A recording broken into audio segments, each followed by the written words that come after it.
Well, now that could change if their roster changes. So I'll leave that open, but I think they're just not going to be good enough offensively ultimately, and maybe not versatile enough defensively either, because it's just, you saw it last year in the playoffs. You see it at the end of a lot of these games where Ben Simmons is not going to be able to create offense in the half court. Like he's averaging 12 points a game. It's just not, like, that's not good enough. If he's going to be their second best player and their second best offensive player, he just has to do more than that. You can't.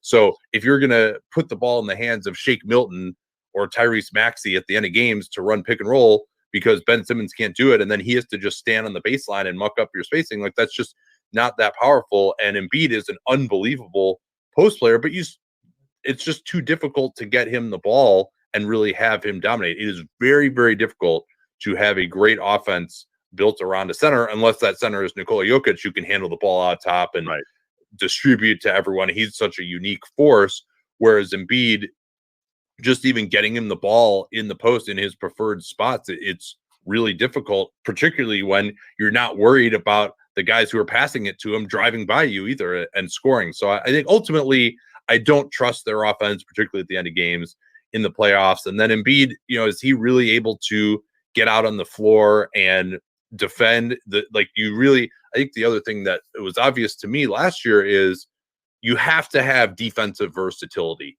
And once you get into the second round of the playoffs and beyond, you can't just play a drop coverage defensively. You got to be able to switch. You can throw in some zone. You got to be able to put two on the ball. You can't let the other team get too comfortable with what you're doing defensively. And while Embiid is a wonderful regular season defensive player protecting the rim, I'm not sure that he can play a different style.